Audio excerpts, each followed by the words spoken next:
Está sendo muito comum aqui no canal a gente trazer intrigas e brigas internas dentro do próprio PT. A gente percebe que os dias atuais são muito diferentes lá de 2002, quando o Lula assumiu e conseguiu se consolidar por tanto tempo no poder. Hoje a briga é muito diferente, hoje existem as redes sociais, hoje existe uma população antenada que quer saber o que está acontecendo. E eu vou mostrar um pouquinho mais de tudo isso para que você saiba realmente quem são os seus políticos. Sejam muito bem-vindos, eu sou o Dr. Sandro Gonçalves, sou advogado, jurista, filósofo político. O intuito do nosso canal é fazer uma análise política e jurídica de tudo que está acontecendo, trazendo uma informação de qualidade para você.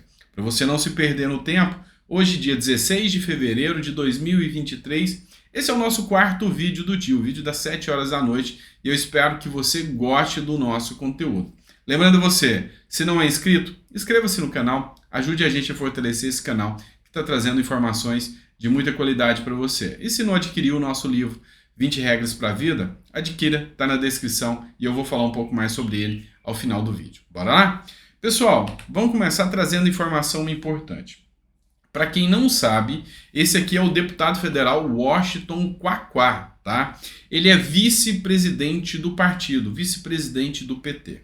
Ele tomou conta das redes sociais e dos tabloides porque ele postou uma foto diante de um grande algoz do PT, que é o general Pazuello, ou seja, ele postou uma foto e elogiou e todo sorridente com o Pazuello. Só que aí muitas pessoas começaram a criticar o Quaquá por essa foto. E após essa foto, o que o Quaquá respondeu? Após foto com o Pazuello, vice-presidente do PT chama críticos de jumentos. Então essa matéria é do UOL Notícias e ela traz aqui todo mundo que criticou, e ele fez uma postagem. Colocou tanto de direita ou de esquerda, se traz críticas a isso aqui, não passa de um jumento. Mas vamos lá, agora eu vou trazer para vocês a matéria do jornal O Globo. Gleisi Hoffmann, presidente do PT, critica a foto de Quaquá com o Pazuello e diz que é um desrespeito com o PT e ofensiva às vítimas da Covid. Essa matéria é do O Globo.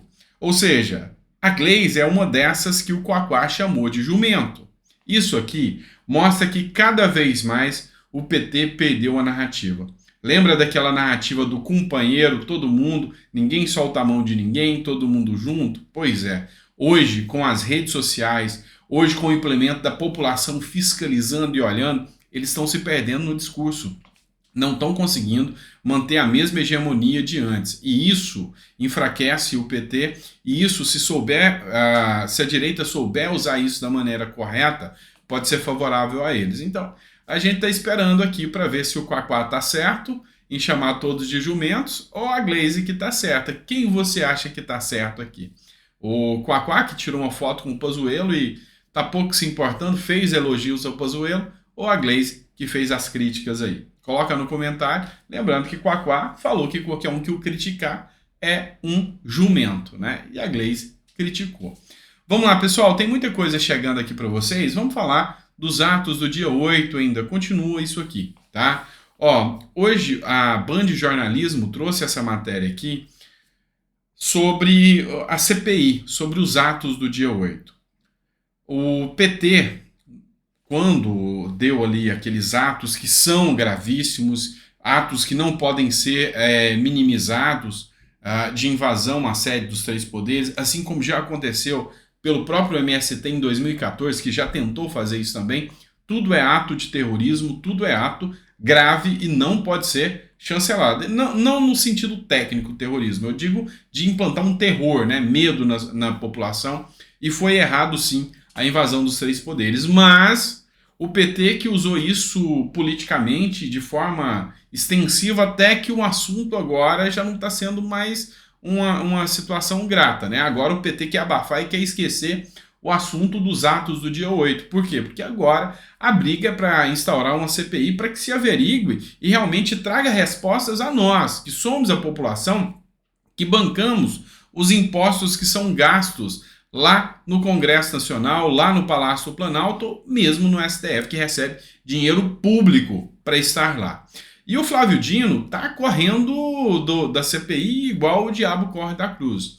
Ele deu uma declaração e disse: a CPI de 8 de janeiro é redundante. Agora ela é redundante, não precisa mais. Todo o papel de fiscalizador tem que ficar na mão do próprio governo, né? Estranho isso.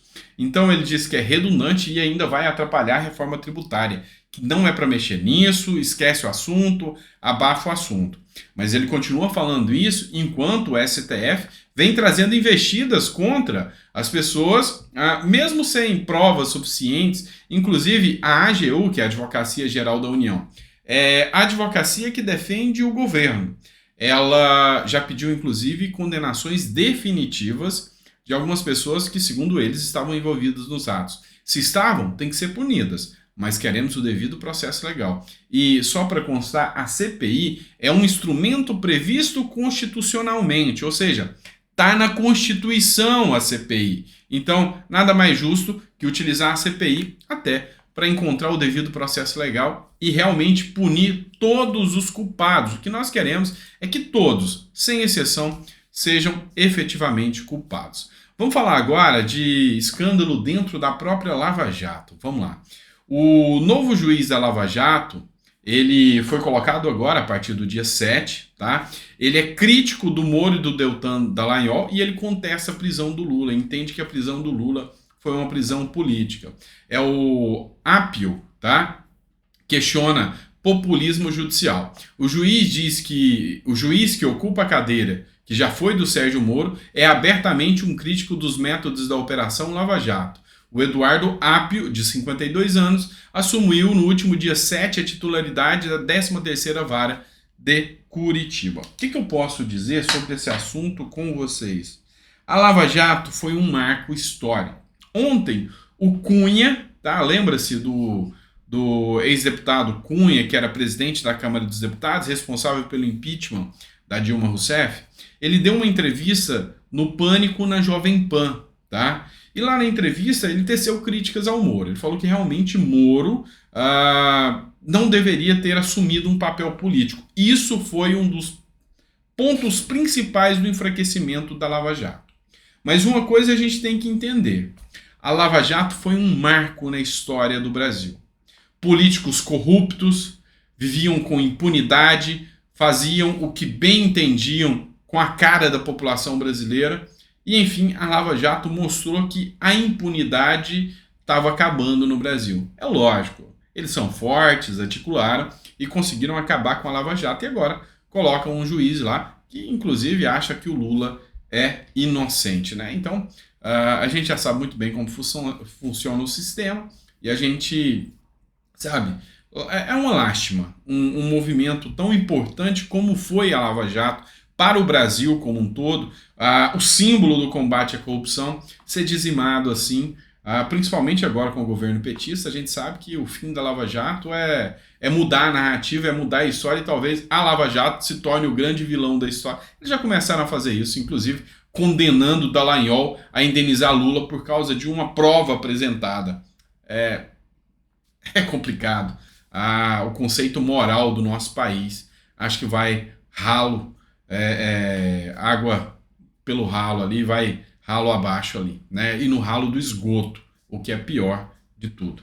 Vamos lá, eu não me canso e não vou deixar de trazer críticas ao governo Lula feito pela imprensa, mostrando para vocês que a lua de mel acabou sim e que Lula não vai conseguir segurar isso por muito tempo. É por isso que eles querem calar as redes sociais. É por isso que eles querem a regulamentação da mídia. É porque a mídia, quando independente, ela mostra a realidade para vocês. O meu canal, como um canal independente, eu trago a realidade para vocês. Essa matéria é uma matéria do Estadão. Opinião do Estadão. Como se já não fosse presidente, Lula atua como uma oposição ao atacar o Banco Central, enquanto seu governo parece incapaz de apresentar a resposta aos problemas que ele mesmo aponta.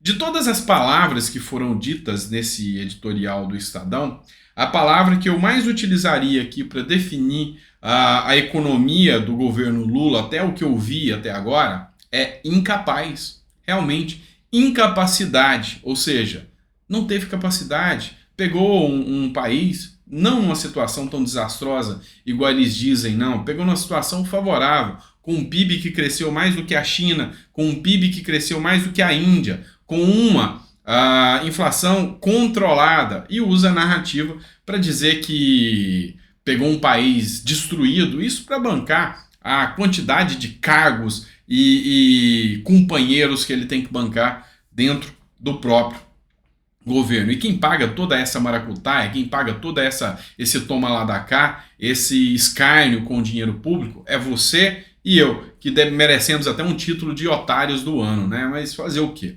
Esse é o nosso Brasil. Então, toda vez que eu tiver uma matéria que traz uma crítica, e uma crítica coerente, porque realmente o governo Lula não tem projeto para a economia. Isso aqui já está escancarado. Agora é restar saber o que vai se tornar tudo isso. E até vou trazer mais coisas para vocês daqui a pouco, mas até, como que eu posso dizer, até aqueles fiéis escudeiros de Lula contra Bolsonaro já começaram a perceber isso e estão vendo que o caminho inevitável será um impeachment do Lula e colocar alguém que talvez consiga ter realmente um diálogo e não seja só mais um populista ideológico marxista querendo controlar tudo e todos no nosso Brasil, tá?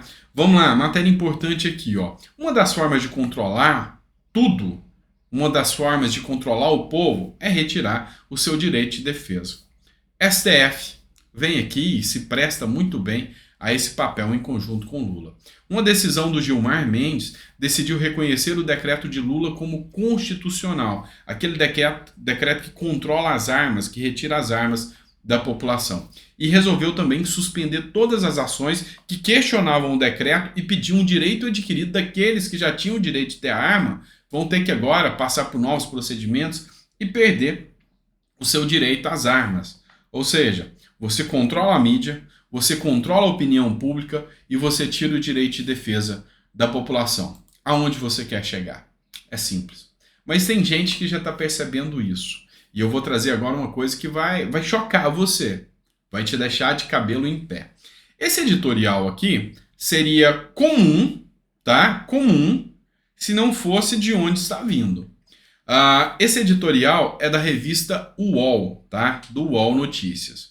O canal mais esquerdista que está apresentando as matérias agora nos últimos tempos, tá? Que mais ataca Bolsonaro, assim, é opinião pura e límpida em relação contrária a Bolsonaro. Mas olha só que interessante. Por um tempo, eles chegaram a flertar com Lula. Mas agora, o flerte é com Geraldo Alckmin. Isso te causa certa estranheza? Isso te chama a atenção para alguma coisa?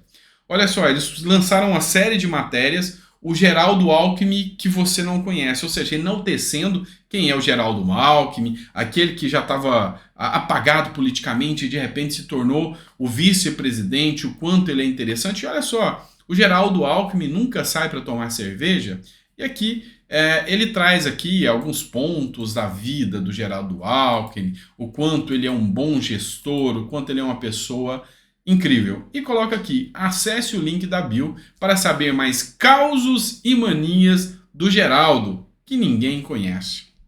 Isso te chama atenção? Se não chama, deveria chamar. E eu acho que você precisa assistir mais os meus vídeos para entender um pouco mais o que está acontecendo na política. Olha só, tudo começa com a narrativa. Prepara-se o campo, tá? A mídia já começa a atacar abertamente Lula. Já viu que Lula não tem projeto econômico, já viu que Lula não está preparado para enfrentar os percalços de uma nova vida, um momento totalmente diverso de 2002, agora é 2023. Agora a situação é diferente, é o mundo tecnológico, é o mundo onde tem emendas secretas, é um mundo onde tem um Arthur Lira. Se Cunha deu medo no PT em algum momento, Cunha, que foi o presidente da Câmara dos Deputados, que deu o impeachment da Dilma Rousseff, tá? Se ele já causou medo no PT em algum momento, Lira não causa medo, que é o novo presidente da Câmara. Ele causa pavor, porque ele foi eleito com 93% de todos os votos dos deputados. Ele é um líder nato do Congresso. E o Congresso tem todo o poder para derrubar Lula no estalar de dedos. Então Lula está desesperado e agora a imprensa já vê essa situação e já começa a fazer um flerte com Alckmin, tá? Ainda vou manter agora eu vou trazer uma matéria para vocês sobre a Folha de São Paulo. Isso aqui, vocês não têm noção da gravidade quando você vê uma matéria nesse nível aqui. Vamos lá.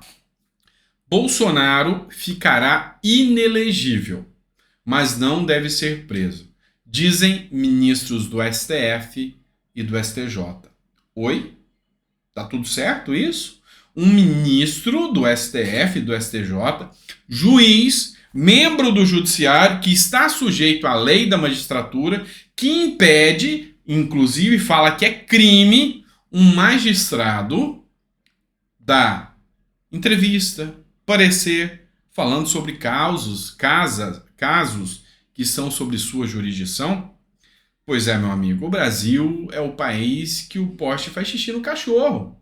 Tá errado.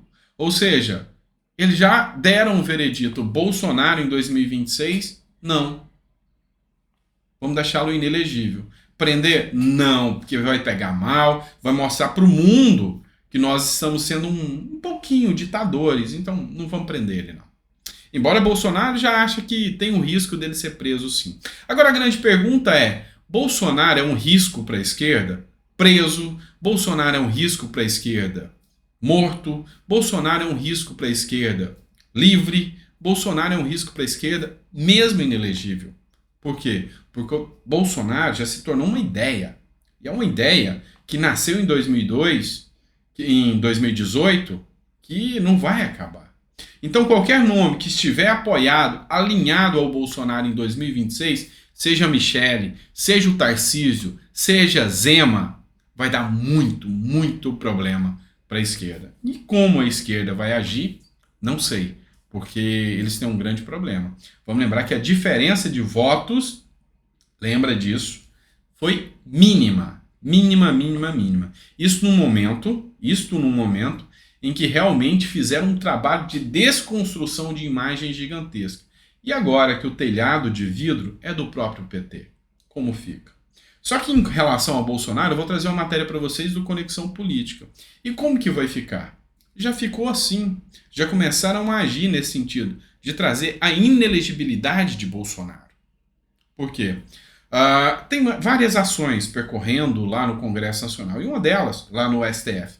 E uma delas é aquela ação que trata do Bolsonaro com a Maria do Rosário. Lembra que enquanto era deputado, a Maria do Rosário partiu para cima do Bolsonaro. O Bolsonaro falou, bate que eu te dou outra, você não merece ser, porque é feia. Foi algo mais ou menos assim, lembra disso? Pois é. Então aquilo lá foi motivo de ação no STF, enquanto ele era deputado. Ficou suspenso depois que ele passou a ser presidente da República. E agora a ação volta a dar continuidade.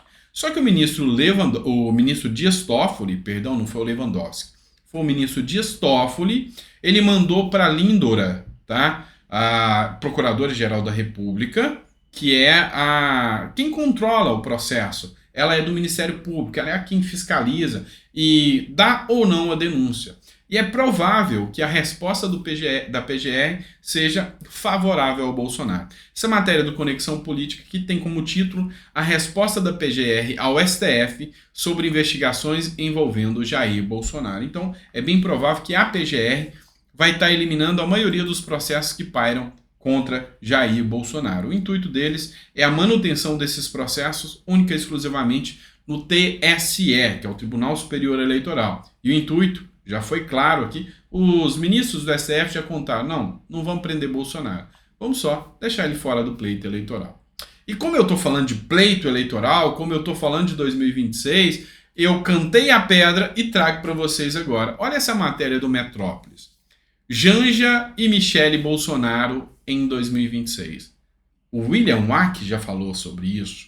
Eu já trouxe matérias falando sobre isso para vocês. O Alexandre Garcia, do qual eu sou um fã, trouxe pautas falando sobre isso. E eu já tinha alertado há muito tempo para vocês. Janja e Michele Bolsonaro. E também nós temos Marina Silva, que aparece de 4 em 4 anos, mas agora não, agora ela está no governo Lula, vai ficar algum tempo aí falando que 120 milhões de brasileiros passam fome. E tem também a Simone Tebet, que já não emplaca mais. Depois da ida ao lado do Lula, já não emplaca mais. Então será que nós vamos ter 2026 delas, só das mulheres? Janja, Michele Bolsonaro, Tebet e Marina Silva. Ah, e não podemos esquecer a Soraya Tronic, né? Será que será só delas? A gente espera para ver isso aí. Acho que não, tá? É muita especulação isso aí, tá? Mas é interessante a gente analisar aqui. Se fosse hoje o pleito entre essas mulheres, qual seria o seu voto? Porque alguns tabloides já vêm trazendo a Michele Bolsonaro como uma opção bem viável. Isso aqui é uma publicação, tá, do antagonista, tá, que tecia críticas vorazes ao Jair Bolsonaro. Mas em relação a Michele, ele tem uma postura diferente. Ele trata a Michele como a primeira-dama que ela sempre foi. A ex-primeira-dama Michele Bolsonaro disse que está disposta a aprender ao ser confirmada presidente do PL Mulher. E tem aqui um trechinho onde ela traz as falas dela. Eu não vou colocar para vocês aqui, para não estender o vídeo, mas aí ela fala que é uma dona de casa, que ela está disposta a aprender, que ela tem muito ainda o que aprender com pessoas da política, mas ela quer realmente o melhor para o Brasil e que ela quer fazer a diferença no Brasil. Então, assim, é quase que um discurso pré-campanha, tá? É quase que um discurso pré-campanha. E eu vou ser sincero com vocês. Aquela história de que, eu não vou participar da política, não me convenceu, da Michele Bolsonaro. Ela vai sim. Ela só falou isso para parar com os ataques grotescos que a mídia e a esquerda fazem contra ela. Mas no final das contas, não tenha dúvida, Michele Bolsonaro é um dos nomes mais cotados, é um dos nomes com a maior possibilidade de estar aí concorrendo ao pleito em 2026 e retomar a direita no poder. Vamos lá, pessoal. Eu estou trazendo pautas importantes que deputados e senadores vêm fazendo. Esse aqui está figurando no nosso noticiário aqui bastante. Espera aí, pessoal, que acho que travou aqui. Pronto. Vamos lá. Aqui eu vou fazendo ao vivo com vocês. Não vou ficar nem fazendo corte, tá? Vocês já sabem o meu jeitão, tá bom? Olha só, o Deltan Dallagnol, ele está figurando sempre aqui no nosso canal. Por quê? Porque ele está fazendo coisa certa. E se fizer errada, eu vou estar aqui criticando. É simples assim. Mas olha só, Deltan Dallagnol quer tornar obrigatório o registro de suspeita de maus tratos contra crianças em prontuários. O texto também pretende condicionar a saída ou alta hospitalar da criança e do adolescente a uma avaliação prévia do Conselho Tutelar ou da polícia. O que eu quero trazer para vocês? Esse caso aqui foi inspirado e vai se chamar Projeto de Lei Sofia, tá? Em memória de uma menina de 2 anos que passou por mais de 30 hospitais, tendo graves indícios de violência doméstica, e ela acabou falecendo em razão de graves agressões que ela sofreu, tá? O Deltan baseou-se nesse caso, criou o projeto de lei, e dentro desse projeto de lei, ele dá proteção ao médico. Se o médico, hoje, no direito atual, se o médico suspeitar e fizer uma denúncia que aquela criança pode estar sendo vítima de maus tratos, e isso não for, esse médico pode responder por coisas gravíssimas, tá? Por denunciação caluniosa, pode responder, inclusive, no Conselho de Ética Médico, ele tem que ter ali a proteção da vítima.